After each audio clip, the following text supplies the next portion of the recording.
Good morning friends, welcome to short and smart learning. आज की dictation 90 शब्द प्रति मिनट डिक्टेशन, जो कि एक लीगल डिक्टेशन है तथा आने वाले आपके सभी प्रकार के हाई कोर्ट एग्जाम की दृष्टि से अति महत्वपूर्ण है। तो डिक्टेशन को पूरा लेके अंत तक लेके साथ ही इसका ट्रांसक्रिप्शन भी जरूर कीजिए।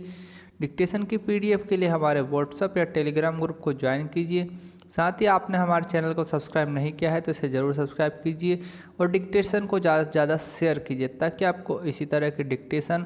और एग्ज़ाम संबंधी डिटेल सबसे पहले प्राप्त हो जाए। डिक्टेशन शुरू होगी 5 सेकेंड बाद।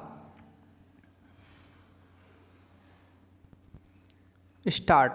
यदि कोई व्यक्ति जिसे आदेश दिया गया हो, उस आदेश का अनुपालन करने में पर्याप्त कारण के बिना असफल रहता है, तो उस आदेश के प्रत्येक भंग के लिए ऐसा कोई मजिस्ट्रेट देय रकम के ऐसी रीति से उद्ग्रहित किए जाने के लिए वारंट जारी कर सकता है, जैसी रीति जुर्माने उद्ग्रहित करने के लिए उपबंधित है, और उस वारंट के निष्पादन के पश्चात प्रत्येक मास के न चुकाए गए यथास्थिति भरण पोषण या अंतरिम भरण पोषण के लिए पूरे भत्ते और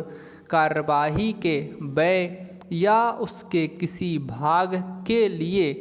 ऐसे व्यक्ति को 1 मास तक की अवधि के लिए, अथवा यदि वह उससे पूर्व चुका दिया जाता है तो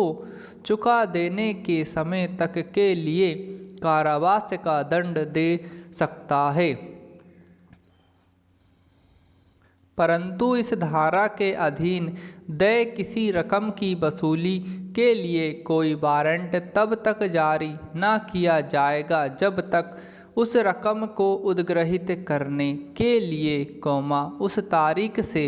जिसको वह देय हुई 1 वर्ष की अवधि के अंदर न्यायालय से आवेदन नहीं किया गया है, परंतु यह और कि यदि ऐसा व्यक्ति इस शर्त पर भरण पोषण करने की प्रस्तावना करता है कि उसकी पत्नी उसके साथ रहे और वह पति के साथ रहने से इनकार करती है, तो मजिस्ट्रेट उसके द्वारा कथित इनकार के किन्हीं आधारों पर विचार कर सकता है और ऐसी प्रस्तावना के किए जाने पर भी वह इस धारा के अधीन आदेश दे सकता है। यदि उसका समाधान हो जाता है कि ऐसा आदेश देने के लिए न्यायसंगत आधार है, यदि पति ने अन्य स्त्री से विवाह कर लिया है या वह रखेल रखता है, तो यह उसकी पत्नी द्वारा उसके साथ रहने से इनकार का न्यायसंगत आधार माना जाएगा, कोई पत्नी अपने पति से इस आधार के अधीन यथास्थिति, भरण पोषण या अंतरिम भरण पोषण के लिए भत्ता और कार्यवाही के व्यय प्राप्त करने की हकदार न होगी, यदि वह जारता की दशा में रह रही है, अथवा यदि वह पर्याप्त कारण के बिना अपने पति के साथ रहने से इनकार करती है, अथवा यदि वे पारस्परिक सम्मति से पृथक रह रहे हैं, मजिस्ट्रेट यह साबित होने पर आदेश को रद्द कर सकता है कि कोई पत्नी, जिसके पक्ष में इस धारा के अधीन आदेश दिया गया है, जारता की दशा में रह रही है, अथवा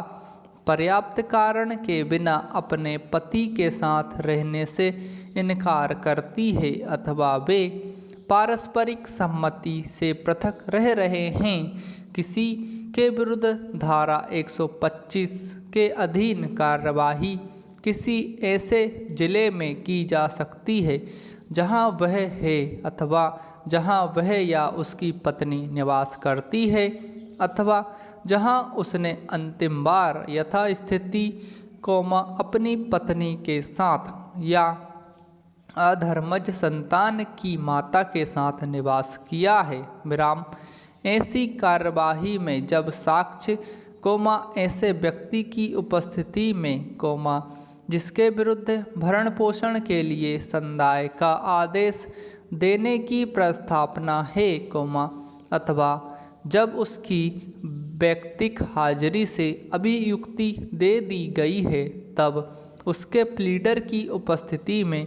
लिया जाएगा और उस रीति से अभिलिखित किया जाएगा जो समन मामलों में विहित है। विराम समाप्त।